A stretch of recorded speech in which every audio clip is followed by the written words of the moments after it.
Его называют основатель, спаситель и создатель современного Азербайджана. Гейдар Алиев. Он был великим лидером Азербайджана, принес стабильность своей стране в период кризисов.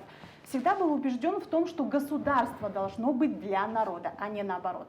Человек, который изменил геополитику всего Центральноазиатского региона. Политик, который первый выступил за консолидацию тюркского мира. Здравствуйте, дорогие телезрители.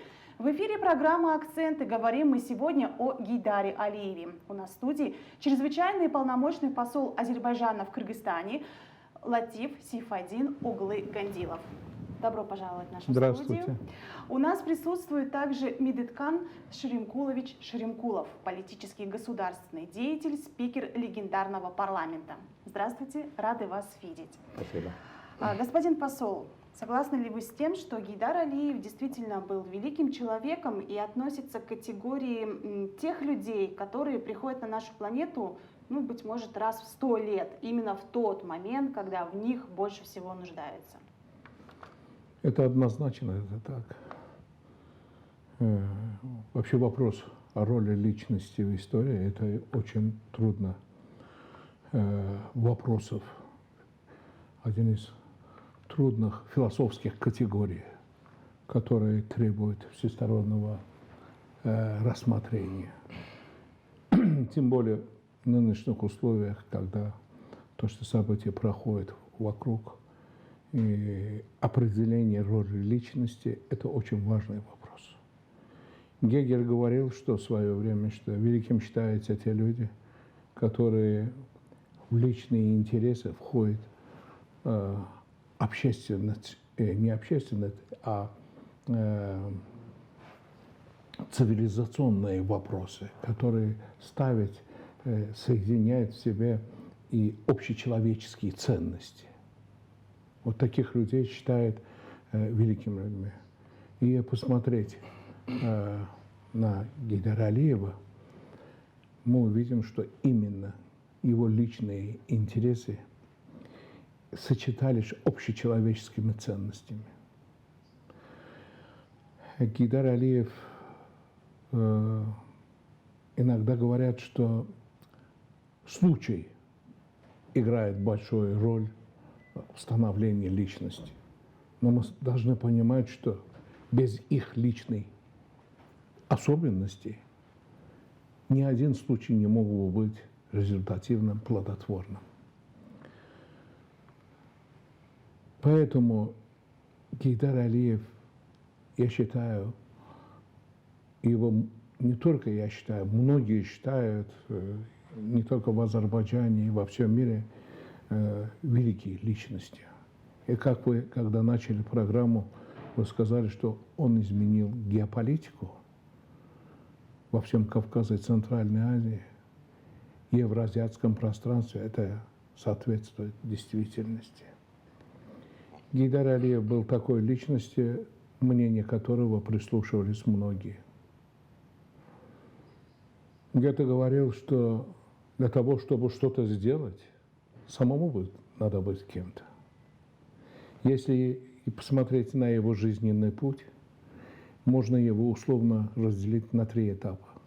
Это первый этап, когда конца 30-х до 69-го года, когда он работал в органах государственной безопасности, когда он с самого младшего чина до самого генерала и руководителя Комитета госбезопасности прошел такой важный путь. Второй этап, когда он стал руководителем Советского Азербайджана в 1969 году и дошел до члена Политбюро, заместителя Совета министров СССР. Тоже до самого верхнего пути дошел.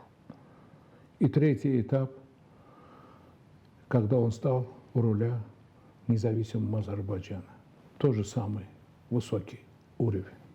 То есть человек во всех этапах своей жизни был личностью и достигал самой вершины всех возможных от самых достижений, высот. Поэтому я считаю, что он был не только великой личностью, но он был спасителем каждом этапе он сделал многое. И когда он был, руководил и советским Азербайджаном, когда он был один из руководителей Советского Союза, и когда он руководил и независимым Азербайджаном, он всегда служил народу. Его сила была в том, что он всегда был вместе с народом. Спасибо большое. Действительно, на каждом периоде своей жизни этот человек был спасением для своей родины. И вот очень меня впечатлил момент, то, что когда в составе Советского Союза была Азербайджанская республика, и при Гейдаре Алиеве 15 лет Азербайджан занимал лидирующие позиции по всем показателям. Вот давайте теперь поговорим об этом феномене. Медеткан Шеремкулович, вы тоже были лично знакомы с Гейдаром Алиевым, с этим великим человеком, и к тому же вы знакомы еще с системой работы в Советском Союзе, потому что вы тогда уже были деятелем. Насколько вообще это сложно возглавлять вот так страну, чтобы она давала лидирующий показатель, да еще и на протяжении 15 лет? И действительно ли Гейдар Алиев обладал вот какой-то особой харизмой, о которой говорят его современники? Когда говорят о личности, используя эпитет «великий», великим бывают люди разные. Великие мудрецы, великие созидатели, великие художники, великие архитекторы и так далее. В данном случае Гейдар Алиев был действительно великим государственным деятелем. Он был, во-первых, сыном своего времени, и, во-вторых, он перешагнул то время, в котором он жил и работал. Это удивительная личность и удивительная судьба человека, который верой и правдой служил советской системе, сделал из Азербайджана, когда он возглавлял в течение 15 лет эту Азербайджанскую республику, одной из самых быстрыми темпами развивающихся страну. Однажды приезжал визитом Азербайджан генеральный секретарь ЦК КПСС Леонид Ильич Брежнев. Когда он увидел те изменения, которые происходят в Азербайджане, он одним словом, Леонид Ильич тогда выразил, широко шагает Азербайджан. И это слова «широко шагает Азербайджан», слова Леонида Ильича Брежнева, они везде висели в Азербайджане. Это была действительно емкая, четкая, краткая, но именно по существу оценка то, что происходит в Азербайджане, в советском Азербайджане, которым руководил Гейдар Алиев. Это вот тот момент. Что касается я Гейдара Алиева знал очень хорошо, потому что я с ним встречался неоднократно. Я приехал в Азербайджан в сентябре 1993 года, когда очень критические моменты в судьбе и азербайджанского народа, и азербайджанского государства. Азербайджан находился тогда накануне президентских выборов. Гейдар Алиев был он тогда председателем парламента, мы с ним были коллегами. И я возглавил тогда миротворческую группу Межпарламентской ассамблеи по установлению мира Карабаха, мира вообще Закавказья, между Азербайджаном и Арменией. До этого, до моей поездки, было 4 резолюции Совета Безопасности Организации Объединенных Наций о прекращении боевых действий. К сожалению, ни одна резолюция тогда не была выполнена. Президент России Борис Николаевич Ельцин, президент Казахстана Нурсултан Абишевич Назарбаев тоже занимались этим вопросом. К сожалению, и там итога не было. Только после того, как этим вопросом начали заниматься мы, комиссия под моим, так сказать, руководством, было достигнуто действительно колоссальный успех, который обеспечил в течение 26 лет прекращения боевых действий в той зоне. И эти дни я действительно часто ездил и в Азербайджан, и Армению, и Карабах. Многократно встречался с Гейдар Алиевичем. Я видел его, я его знал, не понаслышке, а вот так сидели друг против друга. И тяжелейшее время для азербайджанского государства и народа именно личность Гейдара Алиева, его умение работать, его преданность интересам своего государства и народа, и его мудрость, что война продолжаться бесконечно не может, тем более соседним государством, ведь какие бы конфликты ни были, два соседних государства должны жить в мире и согласии. Это прекрасно понимал Гейдар Алиев. Поэтому Гейдар Алиев сделал очень много для того, чтобы остановить то кровопролитие, которое происходило тогда, в тот период. Вы спрашиваете относительно основатель, спаситель и создатель нового Азербайджана. Я думаю, все эти три парадигмы в политическом плане, они правильны. Да, Гейдар Алиев, во-первых, создатель нового независимого азербайджанского государства. До него были два президента. Аяз Муталипов, Абдулфас Эльчебей. Но именно в период этих двух президентов Азербайджана произошло именно вот это трагическое событие. Самое, что не есть кровопролитная война. Это не просто там стычки и так далее. Это была самая настоящая война применением всех видов вооружений. Не только стрелкового, но и артиллерийского, но и авиационного. Применением тяжелой техники. Именно в этот период, когда уже страна находилась в таком состоянии, ведь когда я приехал первый раз в Азербайджан и встречался с Гейдаром Алиевым, 20% Азербайджана было оккупировано. Миллион человек из 7 миллионов населения, миллион человек внутри самого Азербайджана оказались беженцами. Вот такое трагическое состояние было. И именно Гейдару Алиеву удалось остановить то, что нужно было в первую очередь остановить кровопролитие с тем, чтобы потом перейти и к переговорам, и к созиданию, и достижению мира между соседними государствами.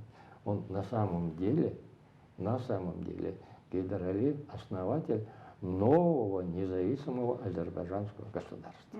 Видаткан Шеримкулович, вот вы общались лично в тот тяжелый момент с Гейдаром Алиевым. Что вы можете сказать? Он хоть немножко сомневался, что получится восстановить страну, отстоять свои земли? Он настолько был реалистом, Гейдар Алиев, настолько был реалистом, он видел, в каком положении сейчас находится Азербайджан. Он мне говорил: поезжайте, говорит, вот встречайтесь с нашим беженцем. Я с ним совсем встречался. Везде я бывал. Но он понимал, что это тяжелое время обязательно пройдет. Азербайджан восстановит свои экономический, социальный, политический потенциал, соберет мускулы, и обязательно с соседями найдет общее понимание. В любом случае, или военным путем, или мирным переговором. Он был готов и к тому, и к другому. Но ему надо было из этого вот кровоточащего государства, кровоточащей республики Азербайджан, надо было прежде всего создать стабильность, стабилизировать обстановку внутреннюю, объединить внутренние силы, в том числе оппозиции и позицию, вместе в интересах государства, в интересах спасения этого государства, в интересах возвращения потерянных территорий, интерес возвращения миллион беженцев в свои дома. И он знал, что он этого добьется.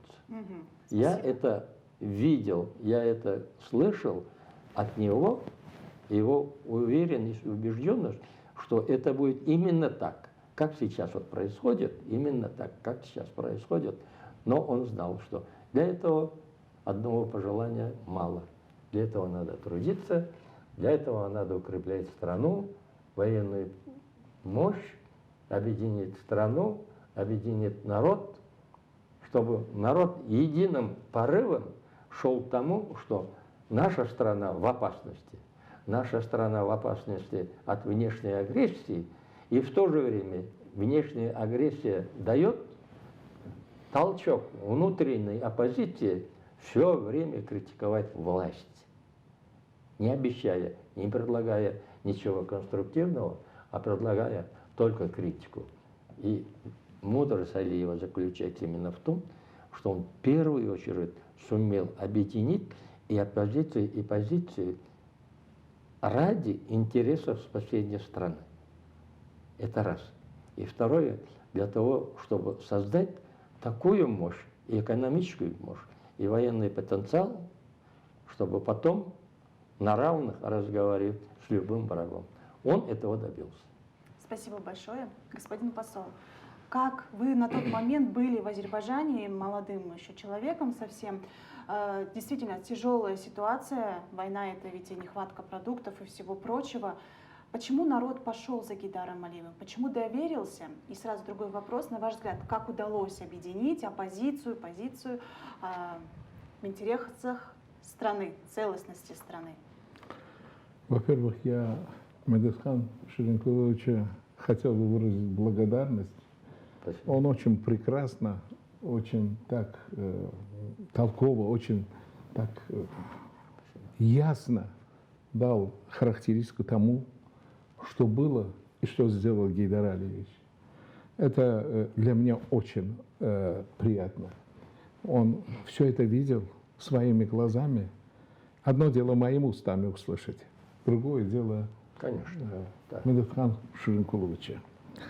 Да, я чуток немножко пройду, дополню Медетхан Ширинкуловича. Когда Гейдар Алиевич Азербайджан принял в 1969 году, Азербайджан был очень отсталым аграрным республикой. За это годы, которые он руководил республикой, Азербайджан в течение 13 лет каждый год был победителем социалистического соревнования. Каждый год, да. Вы знаете, мы сейчас говорим инвестиции и так далее, прочее, а тогда выделение средств для развития республики именно от этого зависело. Мы вот за эти годы в Азербайджане появилось очень много промышленных предприятий. Шинный завод, завод бытовых кондиционеров, холодильник завод, завод нефтяного машиностроения. Много чего мы можем сказать. Азербайджан за этот период стал промышленным аграрным государством. Из аграрного превратился в промышленно-аграрное государство, республику. Также я хотел бы отметить и тот момент, когда все это было замечено руководством Советского Союза, его пригласили на руководящий пост в Политбюро Центрального комитета Коммунистической партии. Он был членом Политбюро и первым заместителем Совета министров СССР. За это время он всегда, ему поручали очень сложные поручения. Его личный вклад в доведение до конца завершения Байкало-Амурской магистрали была очень большая. В 1974 году это началось, да, вот. Это стройка Байкало-Амурская магистраль. Это годы моей юности, поэтому я хорошо помню, я студентом был. Вот. В 1982 году Гейдар Алиевич, значит, назначили его на первого заместителя Совета министров. В 1982 году ему поручили это. Он транспорт и строительство возглавлял. И в 1984 году было забито последний золотой вот этот костыль, соединяющий шпал. Значит, из востока, из запада они шли друг к другу, вот это строительство. И это сделал, последнее забил это Гейдар Алиев. И есть такая станция Ангоя, в 1181 километре, названа его сейчас именем в 2008 году. И там сейчас живут очень много азербайджанцев. 70% населения этого поселка являются азербайджанцы. Это те, которые строили это, строительные отряды, которые строили. Или же взять адмирал Нахимов, когда Новороссийский перевернулся, туда тоже в Гейдар Алиев его послали. Горбачев сам туда не поехал. Он разобрался. Людьми встречался. Вот как раз я подвожу к тому вопросу, как люди его слушались. Гейдар Алиев приехал туда, значит, прокурором Российской Федерации вместе. Сразу они, значит, взяли под стражу 2 капитанов, и он встретился с родственниками пострадавших, родными, близкими, он встречался и смог успокоить их, что все, которые в этом вопросе несут ответственность, замешаны, они будут привлечены к ответственности. Так и случилось. То есть он мог, если так сказать, допустим, хорошие идеи, он мог превратить в постулат веры. И люди слушали его, шли за ними. Вот и от этого, да, я прихожу к тому, что первый – это народ в истории. Но народ всегда нуждается в хорошем вожде, как дерево в хорошей почве. Но прислушиваться народа к его мнению может только гений. Именно Гейдар Алиев был таким человеком. Его мнения слушались. Вы говорите, что Мадатхан Ширинкулович сейчас говорил, что он говорил, все будет хорошо. Он приехал, когда народ позвал, пригласил его с Нахчевани, он руководил Нахчеваном тогда. Народ его сам призвал его. Одно дело, он пришел, а другое дело, его народ просил, что возвращайся и спаси народ. Гейдар Алиев. Его призвали, он приехал. 20% оккупировано, миллион беженцев, а он говорил, что мы все вернем. Настолько надо иметь большую веру в того, что ты делаешь, потому что он знал, что азербайджанский народ прав. И сила всегда находится на стороне правды. И Гейдар Алиев это знал. И говорил с первого дня, что все, что оккупировано, все вернем. Так и случилось. И говорят, есть такое, вера есть исполнение ожидаемого, уверенность невидимого. Это Божьи слова. Так и случилось. Он верил в того, что он говорил, невидимым, был уверен. С первого дня. Он такой человек, который был, он умел жить и тогда, когда жизнь становилась невыносимым. И он с этой своей верой обратился к народу, и народ пошел за ним. Вот его особенность, в чем заключается. Он умел работать с людьми. Он не только работал с людьми, он умел выбирать людей, оценить. Вот это только великому человеку может такие свойства, владеть такими свойствами. Он среди людей общался и видел возможности этих людей. И он вокруг себя тогда создал очень сильную, хорошую команду, которая исполняли все его поручения. И благодаря такой дисциплине мы добились того, что сегодня у нас есть. вот этой дисциплины команды.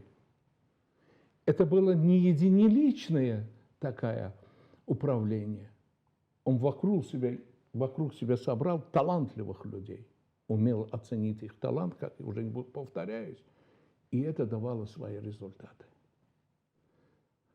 Хорошие идеи мог превратить в постулат веры. Спасибо большое, Медеткан Шеремкулович. Действительно, Азербайджан восстанавливался после распада Советского Союза очень быстро под руководством Гейдара Алиева. Вот все знают контракт века, который был заключен с международными компаниями, да, большие вливания, экономика. Вы согласны с господином послом, что главное, скажем так, алиевское оружие — умение работать с народом, умение общаться с народом? И сразу такой встречный вопрос, пересекающийся.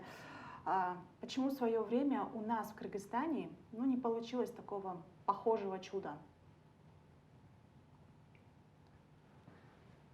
О том, что Гейдар Алиевич действительно был очень мудрым человеком, его мудрость, его умение работать, его умение мобилизовать людей, массу людей, весь народ на решение основных задач, это и говорит о его величии. Вот именно в этом и заключается величие человека в тяжелейших условиях видеть перспективу того, что сегодня тяжело, завтра будет легче, а послезавтра будет замечательно и хорошо. Вот это мудрость руководителя как раз в этом и заключается. И этими качествами как раз обладал и Гейдар Алиев. Что касается, почему у нас, я бы не хотел, когда мы рассматриваем вопрос и говорим о Гейдар Алиеве, почему у нас в Киргизии так не получилось. Но видите ли, почва одной страны, а почва другой страны, в том числе и политическая почва, она бывает разная. Мы, почему у нас так получилось, сами знаем, анализируем, переживаем, и в то же время сейчас стараемся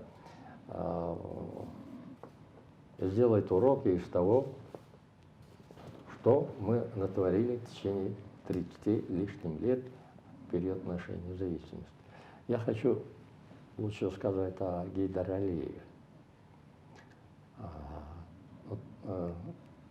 У вас стоит вопрос относительно, он создатель современного Азербайджана, относительно того, что он основатель, он спаситель, мы в какой-то степени говорили.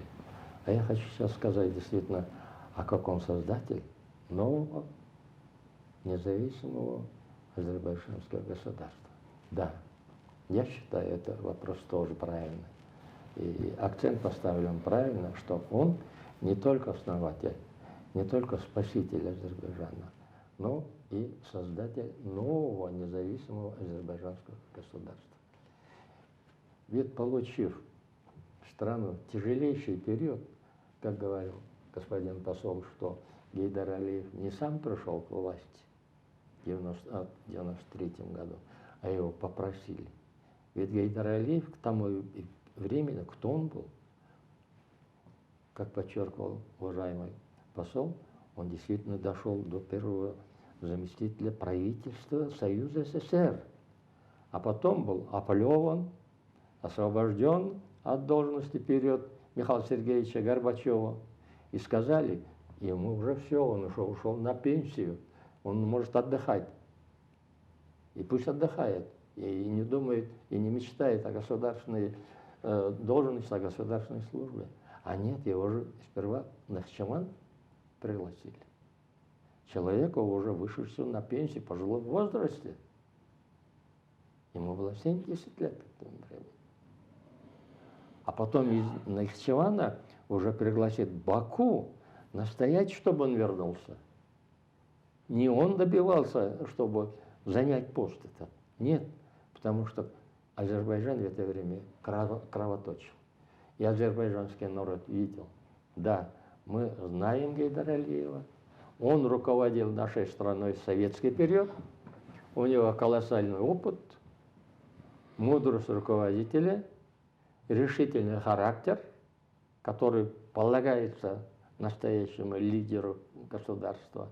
и умение работать с людьми, и главное, у него был колоссальный авторитет и уверенность народа, что именно в такой период Гейдар Алиев может вот эту большую нагрузку, груз ответственности за судьбу народа азербайджанского, за судьбу азербайджанского государства может взять на себя и может потянуть только Гейдар Алиев. Вот какая была вера народа Гейдара Алиева. Спасибо И большое. именно с этой точки, с этого небольшого фундамента Гейдар Алиев начал создавать современный Азербайджан. Вот говорят, в политическом лексиконе есть такое понятие, выражение «транзит власти». И думали, как же пойдет после Алиева, когда уже Алиев поставил страну на ногу, когда уже новый Азербайджан почувствовал себя уверенным. Как пойдет дальше? Потому что время-то идет, время летит, возраст не остановишь. И вот то, что произошло в Азербайджане, сменой власти, я этого не назвал транзитом власти. Это трансформация власти. Это мое личное убеждение как политолога. Это было именно была трансформация власти. Это редкий случай, но настолько удачный, когда власть была передана не с рук в руки, не как отец монарх передал своему сыну, как полагается монархическое государство, а именно убеждая народ в том, что мое место достойно может занять мой сын, я ему верю, верю в возможность, верю в способность, верю в умение управлять государством моему молодому сыну, который продолжит то, чего я начал. И вот смотрите, 20 лет прошло с того момента, когда уже Гейдар Алиевич уже в небесах. И очень твердо, последовательно проводится линия, которую начал Алиев Гейдар его сыном Илхамом Гейдаровичем. Я Илхам Гейдаровича Алиева тоже знаю. Мы с ним встречались. Я к нему отношусь с глубочайшим уважением. И вот он твердой рукой проводит, во-первых, ту политику, которую заложил Гейдар Алиев, его отец. И главное, он сейчас продолжает на новом уровне, исходя из той мировой политики, находя интересы Азербайджана, находя именно единственный верный путь развития этого государства. Вот какая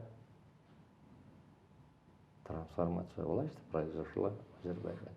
Это тоже редкий случай мировой политики.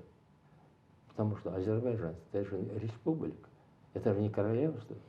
И поэтому, как вы сказали, в 2003 году, после обращения Гейдара Алиевича к народу, народ в выборах большинство проголосовало, именно подавляющее большинство проголосовало за Илхама Гейдаровича Алиева. И последние, вот с 20-го года, с 3-го года, в течение 20 лет, народ каждые 5 лет выражает и уважение, и доверие, и поддержку Илхаму Гейдаровичу Алиеву. Это чего-то тоже стоит. Это говорит о том, что народ поддерживает того человека, на которого возлагает свои надежды, уверенный в том, что страна под руководством этого лидера идет в правильном направлении.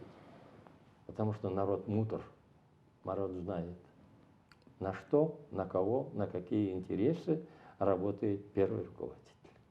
Если первый руководитель работает на интересы государства и народа, он всегда найдет поддержку. И он бежать в другие страны, покинув свою страну, не будет. Давайте в оставшуюся часть программы поговорим теперь именно о том, какой вклад в изменение ситуации в геополитике Центральноазиатского региона внес Гейдар Алиев. Действительно ли, что это первый политик, который выступил за консолидацию тюркского мира? Да. Наверное, к вам, господин посол. В 1995 году Гейдар Алиевич был здесь, в Бишкеке. Да. Он участвовал в тысячелетии Манас. Есть очень прекрасная фотография, фотография всех участников, и там руководители наших тюркских государств там. Я там смотрел на эту фотографию очень долго. Она у меня висит на стене дома. Прекрасная фотография. Какая такая близость, родственность, радость, общение. Вот. В 1998 году Гейдар Алиевич выступил с идеей о создании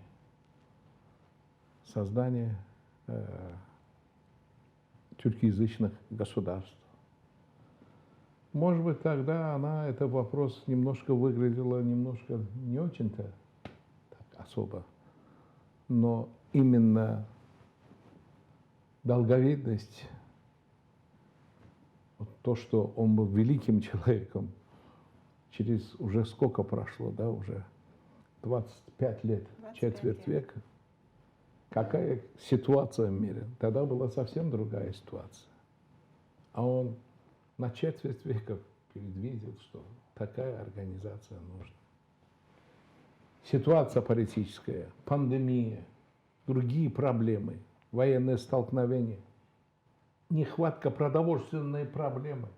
И это все самым серьезнейшим образом ставит на повестке дня именно вот эта важность такой организации. Многие говорят, что какой характер у него? Да характер у него только один. Культурно-гуманитарная, историческая его характер этой организации.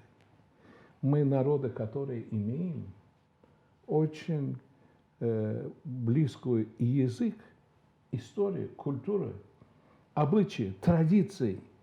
И поэтому все это требует, чтобы мы совместными усилиями вели бы важные исследовательские работы в этих вопросах. А родственники всегда в тяжелую минуту друг другу поддерживают. Вот необходимость сегодняшняя мы уже видим. Мы народы, которые начинаем формировать свои национальные государственные традиции, поднимаем. Нам нужна интеграция, нам нужно использовать возможности друг друга. У кого-то есть транспортные возможности, у кого-то есть энергетические возможности, есть возможности в продовольственных. В общем, усиление, объединение этих усилий очень важно.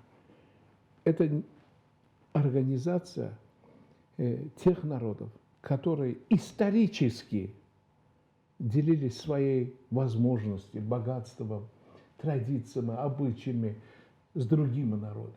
У нас есть история совместного жительства, многовековые традиции совместного и мирного сосуществования с другими народами. Мы никогда ни с кем не воевали. Мы всегда защищались.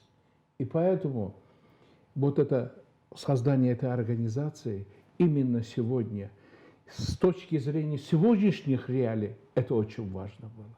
Это было очень мудро предвидеть будущее. Мы, тюркоязычные народы, имеем многовековую, это тысячелетнюю историю. Но был период, когда система, в составе которого мы находились, старалась нас не приобщает, а разобщает. Была даже такая политика пантюркизма. Старались, чтобы тюркоязычные государства, тюркоязычные советские социалистические республики не сближались с Турцией. А если мы внутри Советского Союза, эти тюркоязычные государства, то на основе только социалистического принципа. И никаких национальных близостей, национальных исторических корней, чтобы мы не искали. Только после распада советской страны мы, тюркоязычные страны, начали чувствовать себя, чувствовать нашу генетическую близость, языковую близость, близость к культуре, общность нашей истории. Вот весь вопрос. Гейдар Алиев, когда еще вот это союз тюркоязычных государств еще не был создан, Гейдар Алиев мудрую мысль говорил. Тогда он часто ездил в Турцию, очень хорошие были установлены с Турцией, и Гейдар Алиев говорил: один народ, два государства. Это его слова. Тем самым хотел, чтобы мы на этой основе начали сближаться. И вот создание тюркоязычных государств, вот именно эта организация, которая называлась тюркоязычных государств, в течение последних лет с момента создания до 2021 года прошел такой этап сближений в области культурной, образовательной, экономической, социальной и политической. И сейчас, в 2021 году, на саммите глав государств тюркоязычных стран в Стамбуле изменили название этого союза, и сейчас это называется организация тюркских государств, не тюркоязычных. То есть нас сближает здесь глубокий философский, политический смысл лежит. Мы не просто сближаемся, нас объединяет не только язык тюркоязычный. Нет, мы идем все создание организации тюркских государств. Это уже этап, это уже уровень, это уже степень нашей близости, нашей интеграции на более высоком уровне. И от создания именно организации тюркских государств, смысл, содержание и задача этой организации состоит в том, чтобы все более укреплять и экономические, и социальные, и культурные отношения. Здесь очень важный вопрос, цивилизационный вопрос. Тюркский мир – это цивилизация. Когда мы только своей истории будем, это будет ограничиться только ближайшей историей. 200 лет, 250, Да. 300. А здесь вопрос идет о том, что это целая цивилизация, корни которой идут глубоко в историю, там 3000 лет, 5000 лет, такой история есть. Поэтому изучение этого совместно, вот это и один из важных вопросов является именно этой организацией. И это Гейдар Алиевич, общенациональный лидер Азербайджана Гейдар Алиев, это видел еще когда. В этом и есть его уникальность. Объединение своих возможностей, исторические, все культурное, все объединение и изучение глубь истории. Вот это нам дает большие возможности. Да, действительно, это было очень мудрое решение. Благодаря этой организации, благодаря работе Гейдара Алиева у нас есть такие близкие отношения сейчас не только с теми, кто входит в эту организацию, но и напрямую между Азербайджаном и Кыргызской республикой. Говоря о личности Гейдара Алиева, я, как представитель Кыргызстана, не могу вам сказать об отношении Кыргызстана к Гейдару Алиеву и отношении Гейдара Алиева к нам, к Кыргызстану. Они были очень тесными, уважительными, насколько братскими, товарищескими и дружескими. Это прошло, вот это отношение Гейдара Алиева к Кыргызстану и Кыргызстана к Гейдару Алиеву прошло испытание времени. Это раз. Второе. Я в 1993 году возглавил парламентскую группу, комиссию Межпарламентской ассамблеи по установлению мира, восстановлению войны в Карабахе. Это было достигнуто, господин посол очень правильно сказал, что именно здесь, в Бишкеке, 5 мая 1994 года был подписан Бишкекский протокол. Почему 5 мая? Потому что я тогда пригласил делегации из этих стран для подписания именно 4 мая с тем, что в течение 2 дней мы выработали протокол по остановлению военных действий. И 5 был, так сказать, первая годовщина Конституции Кыргызской Республики. Мы сочетали 2 события. Азербайджанский народ большой благодарности относится к кыргызскому народу, как к своему братскому, дружескому народу.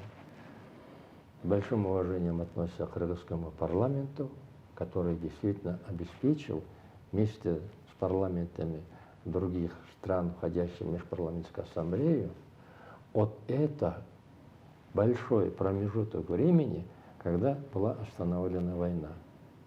С 1994 по 2020 год. И когда в октябре 2020 года начался Вторая Карабахская война, именно Владимир Владимирович Путин говорил, что в 1994 году принятый Бишкекский протокол остановила войну в течение вот этих лет. И это азербайджанский народ высоко ценит. Этому азербайджанский народ выражает большую благодарность кыргызскому народу, кыргызскому парламенту, парламенту Межпарламентской ассамблеи. Вот это я хотел сказать. Это раз. Второе. Отношения между Азербайджаном и Кыргызстаном развиваются сейчас каждым годом все более интенсивно и все более энергично и активно. В прошлом году был визит уважаемого президента Азербайджана Ильхама Гейдаровича Алиева. Здесь был открыт замечательный парк в Бишкеке, открыта школа имени Гейдара Алиева. А Гейдара Алиева кыргызстанцы помнят не просто о каком-то забытом руководителе какого-то государства, нет. А Гейдара Алиева помнят как о великом человеке, как великом руководителе нашего братского азербайджанского народа, который сделал все для того, чтобы кыргызско-азербайджанские отношения каждым годом креплось, укреплялось и развивалось дальше. И эта политика, заложенная Гейдаром Алиевым, сейчас продолжается новым президентом Ильхам Гейдаровичем Алиевым. Мы этого тоже не должны забывать. И более того, мы должны наши отношения, господин посол, отношения между нашими государственными народами должны продолжать, развивать, укреплять и далее. И в этом плане, в этой плоскости я хочу выразить очень большую благодарность господину послу за то, что он как посол нашего братского государства у нас в Кыргызстане делает столько много, я просто поражаюсь его энергией, и как бывший посол сам тоже думаю, какой же он молодец. В сравнении, я не хочу сейчас подчеркивать какие-либо посольства других государств, которые аккредитованы у нас в Кыргызстане, но если послы и посольства других государств работали так же, как уважаемый посол Азербайджана в Кыргызстане, наши отношения с другими государствами действительно тоже начиналось бы подниматься на более такой интенсивный уровень развития. Гейдар Алиев стоял у истоков современной Азербайджанской республики, укрепление ее независимости и улучшение международного сотрудничества. Его призывы к дружбе и развитию отношений Кыргызстана и Азербайджана живут в сердцах людей. В 1995 году Гейдар Алиев принимал участие в мероприятиях, посвященных тысячелетию героического эпоса Кыргызстана «Манас». И еще тогда он обозначил, что Кыргызстан и Азербайджан – это братские народы. Гейдар Алиев возглавлял Азербайджан в самые сложные годы, и он смог сделать свою страну процветающей.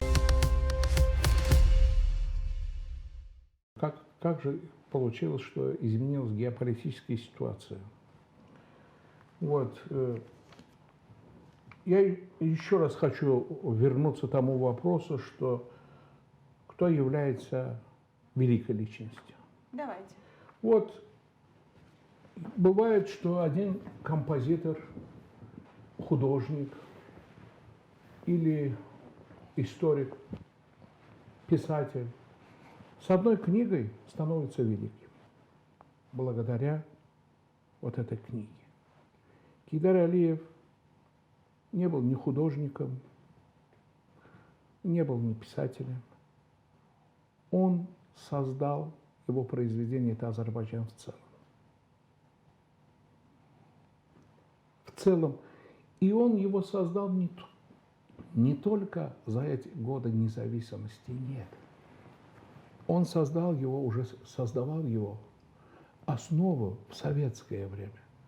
Приведу, у нас времени мало, только один пример. Военная школа Нахчеванского. В советское время уже в Азербайджане открыли военную школу, которую потом уже в годы независимости защищали независимость и суверенитет Азербайджана. То есть это база армии. Да. При Гейдаре Алиеве в советское время в Конституции было записано, что государственным языком является азербайджанский язык. Много чего можно сказать. Это фабрики, заводы, которые в те времена, в те годы, которые были созданы, они вот сейчас, эти предприятия составляют основу военно-промышленного комплекса Азербайджана. Перейдем сейчас, вот, как же изменилось. Гейдар Алиевич руководил не только Азербайджаном, но и великой государством. По профессии он был и архитектором, и историком. Он знал очень много. Был и одновременно хорошим экономистом. И поэтому 14 министерств в советское время он руководил. 14 министерств. Вот я говорил, что вот одним произведением попадает в историю. Вот Баку-Тбилиси-Джейхан, трубопровод. Когда Гейдар Алиевич вернулся к руководству государства, кстати говоря, первый флаг Азербайджана, нынешний флаг Азербайджана, первый раз был поднят в Нахчеване, когда он руководил Нахчеване. Это флаг тогда был, в 90-м году был поднят этот флаг. Гейдар Алиев, когда вернулся в Азербайджан, надо было защитить Азербайджан. У нас ни средств не было, ничего не было, и армии не было. И поэтому надо было сделать так, чтобы было бы с чем защищаться. Первый, он что сделал? Вернул людям веру. Тогда произошла такая очень интересная метаформаза такая. Он уверил людей, что в конечной победе, это первое. Место безверия заняла вера. Национальная скованность Вместо него пришла уверенность в будущем. Национальная вера заменила безверие.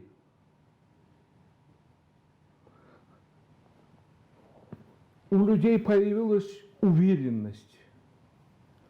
Вот произошла внутренняя какая-то вот разлом, вот такое. Люди поверили. Это первое. Это была основа создания национальной политики. Национальной стратегии до Гейдара Алиева у нас не было. Он первый раз, при нем была создана национальная идея. Защищать можно так, если что-то иметь. Азербайджан ничего не было. В 1993 году Гейдар Алиев возвращается к власти. Уже в 1994 году подписывается Бишкекский протокол. Он получает возможность для развития экономики. Потому что за этот период, за это 1,5-2 года, экономика была полностью развалена. Это первое. Все экономические связи между бывшими союзными республиками были разорваны. Теперь, значит, старой системы нет, новой не создана, а для этого надо что-то сделать. Что он сделал? Уже в 1994 мая месяца подписывается Бишкекский протокол, в сентябре месяца подписывается уже контракт века. 35 компаний из 14 стран приглашаются в Азербайджан, и мы подписываем контракт века. Они начинают вкладывать свои инвестиции в развитие нашего энергетического комплекса. Можно было бы только его добывать, продавать. Нет. Гейдар Алиев сделал другое. Надо было вывести его еще в международные рынки. Стал вопрос о строительстве турбопровода Баку-Тбилиси-Джейхан. Это вот сейчас вам может казаться, что это был обыкновенно какой-то экономический проект, который осуществили. Как это связано с высокими словами? Нет, именно то, что было сделано тогда, вот. Мы начали в 2001 году, был заложен фундамент этого турбопровода. Около 1300 километров было осуществлено такой. Впервые была такая вот протяженность. Проект был, значит, строительство, начато строительство. Многие его называли утопией. Он эту утопию притворил в жизнь. При нем был заложен основа, в принципе, строительства параллельно еще одного турбопровода, газопровода Баку-Эрзу. Теперь смотрите, что произошло. 2 турбопровода, и за ним сейчас пошло ТАНАП, трансадриатическая, трансанатолийская турбопроводы. Азербайджан сегодня очень участвует в энергетической безопасности мира, Европы. То есть это проект дала возможность направить энергетические ресурсы. Сегодня мы видим, что в сторону Запада. В 1998 году еще у нас было кровоточило наши раны. Гейдар Алиев ставит на повестку дня вопрос о восстановлении исторического шелкового пути. Проходит в Баку, Трасека, как раз в нашем выставке вот это общее фотографирование, там мы фото этого мероприятия там мы поставили. Ставится вопрос о соединении Востока с Западом, о строительстве железной дороги Карс-Баку, Тбилиси-Карс.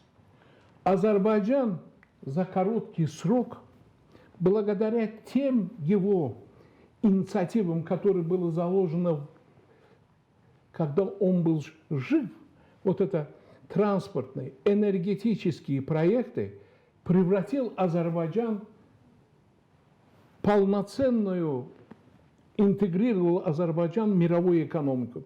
Мы полностью смогли найти свою ячейку мирохозяйственных связей. Мы являемся сегодня логистическим, и энергетическим, и транспортным узлом Азербайджана. Он сделал Азербайджан частью мировой экономики. И теперь все страны, и Центральная Азия в том числе, и пользуются и этим транспортным коридором, и энергетическими возможностями.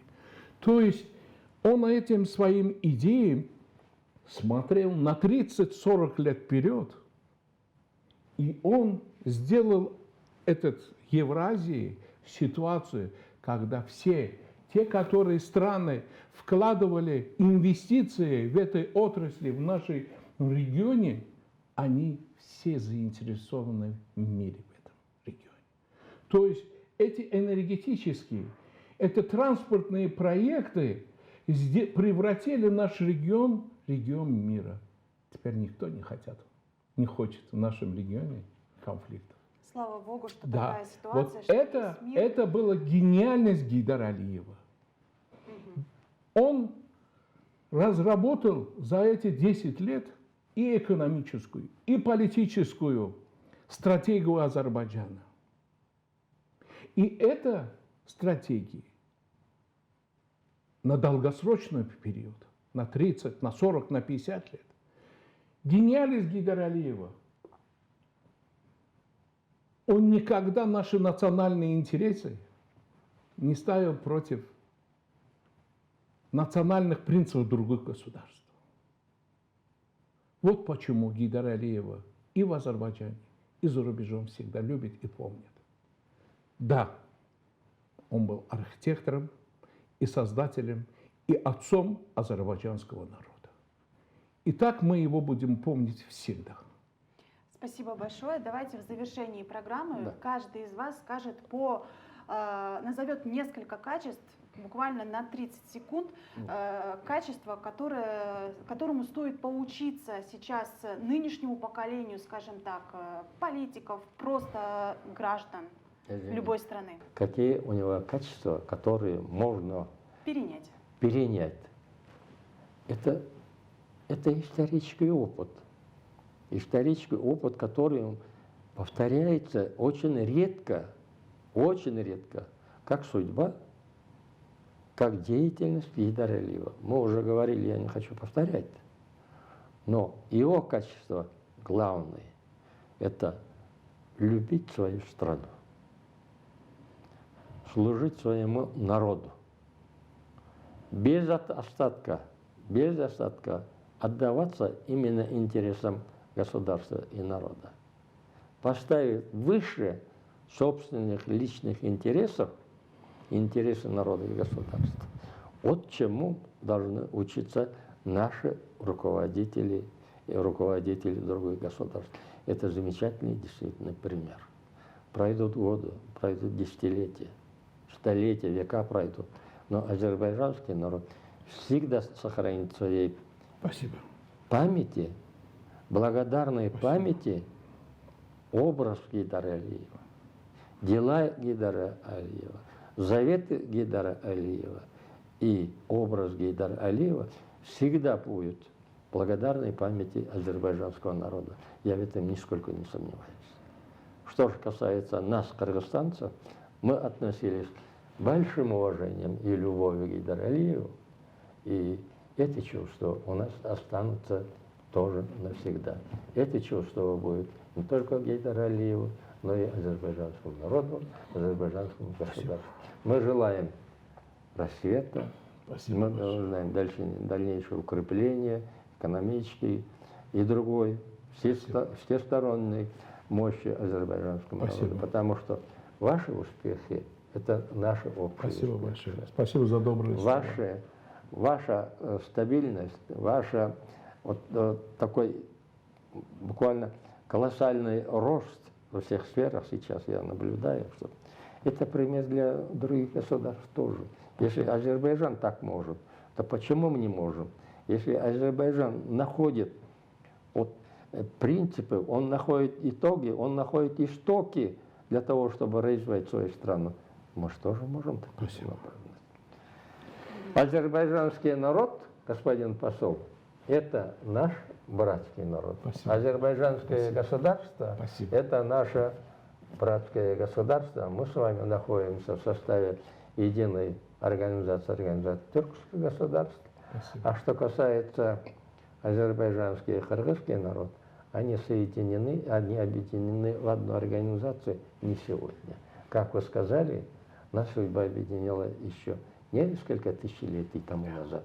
И мы эту общую нашу историю, традиции, цивилизацию, культуру, язык, все, что связано с нашей общей историей, мы несем в своем сердце и будем нести его дальше. Спасибо. Спасибо Можете не большое. сомневаться. Вот именно хочу с того места, где Медетхан Шевенкулович сказал, когда Гейдар Алиевич был здесь, наш общенациональный лидер на тысячелетие Манаса, вроде такое, два слова сказал, какой большой там смысл есть. Говорит.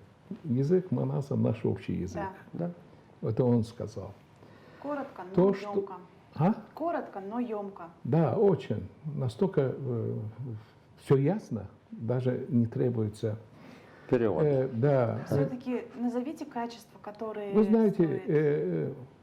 именно на этот вопрос отвечать я уже сказал. Умение его работать с людьми. Умение убеждать людей. И самое главное, умение любить людей. Да. Любить так же естественно, так и дышать.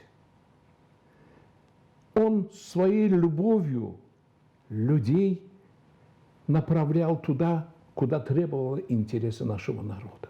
Своей любовью. Это была естественная такая взаимосвязь между народом и им самим.